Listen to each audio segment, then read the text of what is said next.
Wow, remember how we were worried that half-hour episodes wouldn't give us enough to go over? Well, crisis averted, because we have so much to go over from just the first 2 episodes. In fact, you might want to get comfortable. I tell you to get a snack, but you probably already had a fantastic snack while you watched WandaVision. So yes, the MCU is back, baby, and it's a mighty good mystery. We've never had a really good MCU mystery before. One of the reasons I've been so excited about Secret Invasion is that it's also a mystery. But this, if they can do Secret Invasion even close to what this is like so far, that's going to be good too. So for WandaVision, this is the way my spoiler reviews are going to be set up. So first off, I'm going to go through my theories, and that's going to involve Easter eggs, which are clues to said theories. Oh, this is so much fun. And then after that, I'll go over my thoughts on the story, the acting, things like that. All right, so let's talk about what's going on here. There's so much going on. Like at first I wasn't sure, and then when I went back and I was like, is that a clue? And I would pull on a thread and I'd be like, that's not only a clue, that's a huge clue. All right, so first though, I had an epiphany. Remember, we've all been wondering what kind of House of M this could create. Well, I believe that this is the MCU's House of M. This is the alternate world that Wanda creates to make herself feel better, where she and others are trapped. Now, you might be like, oh, I wanted a bigger deal, House of M. Hold on, you're going to see this is really good. Now, I also want to reference some comics here. Now, of course, everyone has said this reminds them of Tom King's recent Vision comic, and that's true. But another epiphany I had was I was like, oh yeah, remember that crappy Avengers standoff story from a couple of years ago? This is kind of like that too. That's where the Cosmic Cube, an Infinity Stone, created a sentient child who had abilities and used those abilities to, it was not good. But anyway, it was not a good story. But I think parts of it are being used here because that child used those powers to turn supervillains into quote-unquote regular people living in the suburbs, which was called Pleasant Hill. And this has a innocuous name as well. Now, S.H.I.E.L.D., there's more.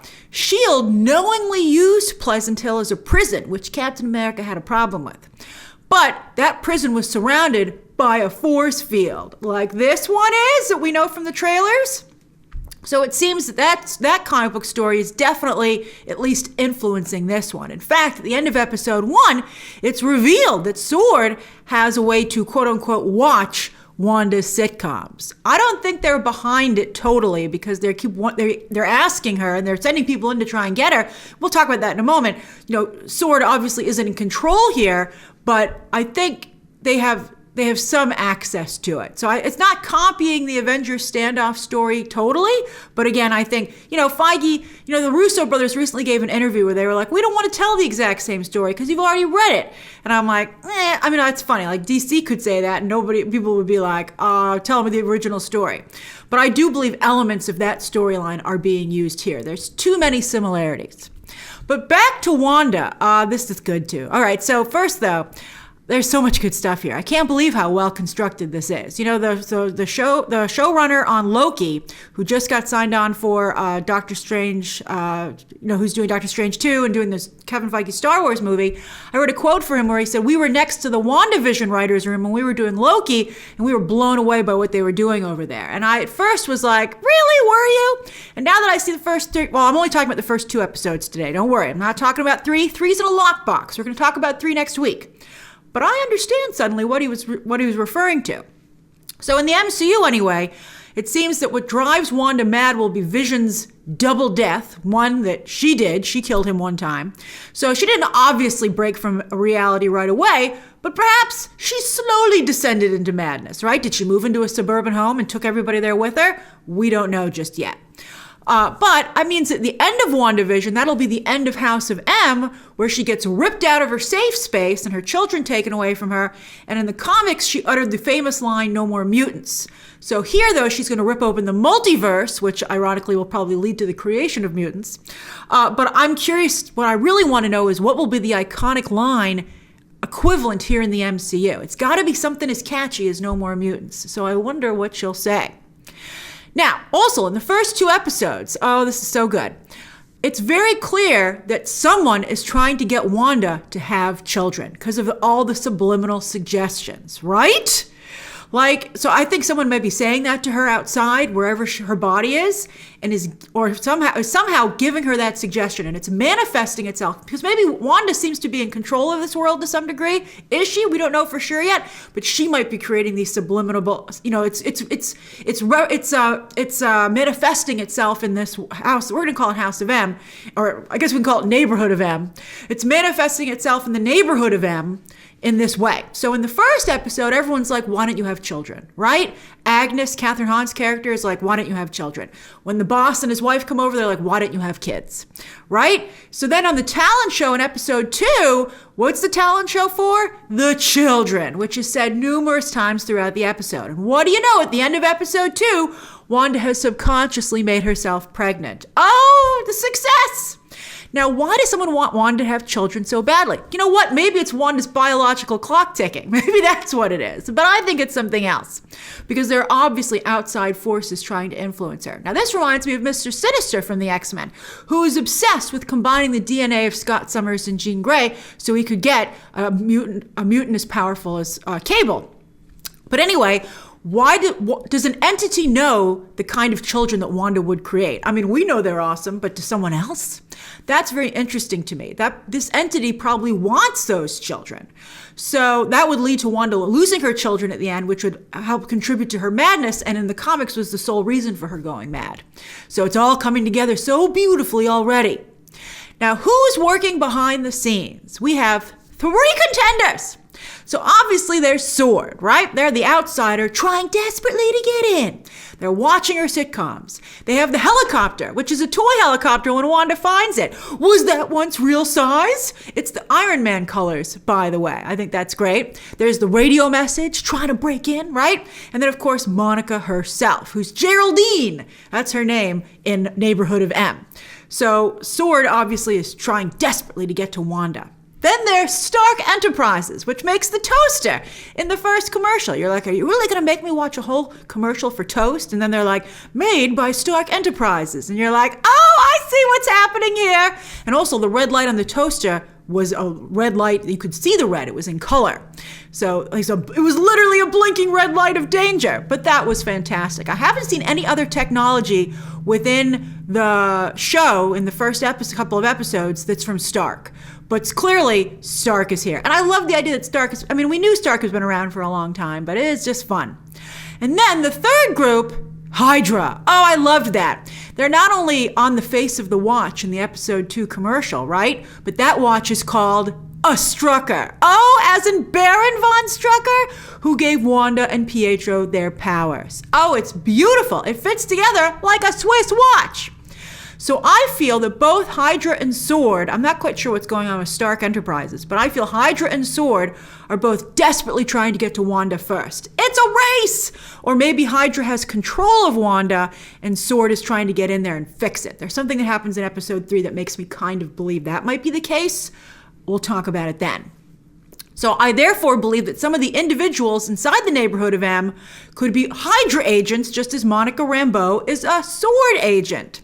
Now, who is the many of them could be Hydra agents, I feel. But what about Kathryn Hahn's character? I bring her up because the name of the department store in episode 2 is Wentworth's. I was like, is that important? Is that like, and it was really hard to get a good shot to really see the name, but it's called Wentworth's.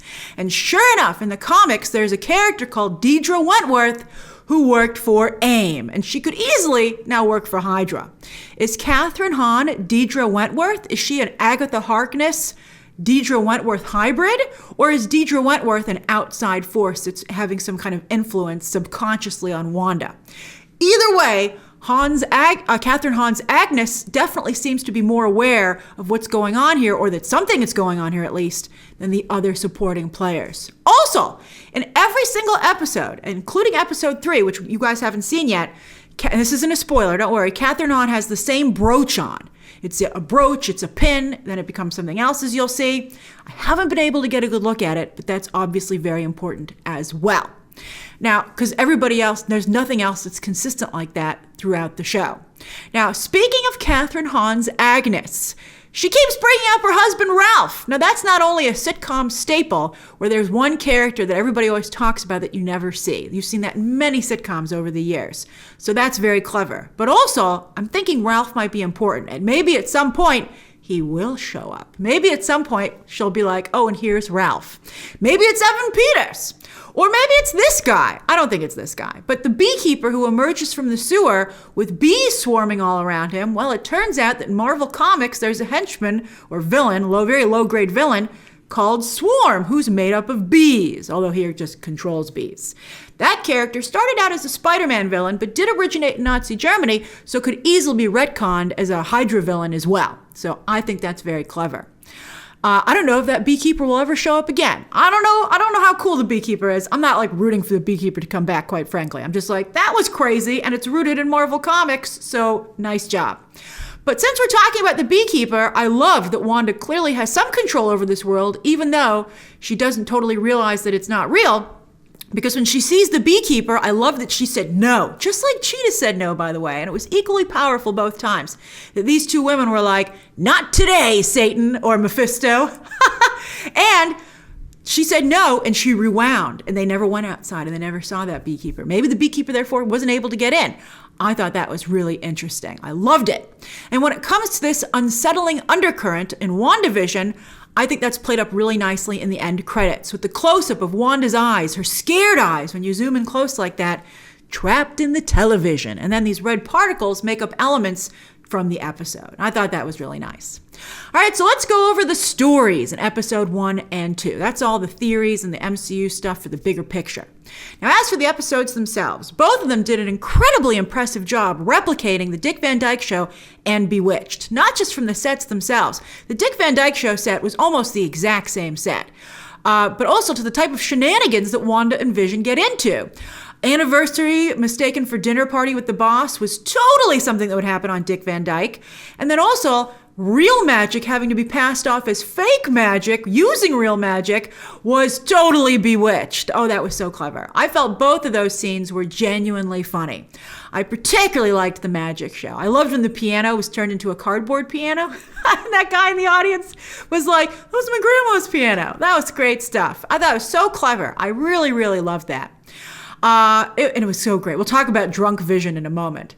And I also thought it was funny that Vision used Wanda being from Europe as an excuse for their crazy behavior in the first episode during the dinner scene. That was great.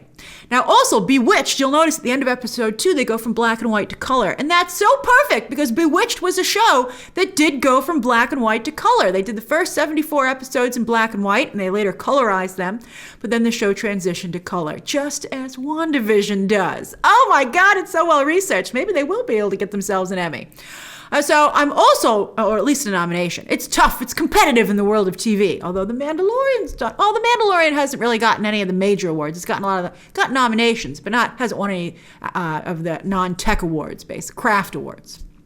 But anyway, I'm also really getting a kick out of Vision being so self-aware that he's a robot. He doesn't eat. I thought that was funny if I'm always covering for that.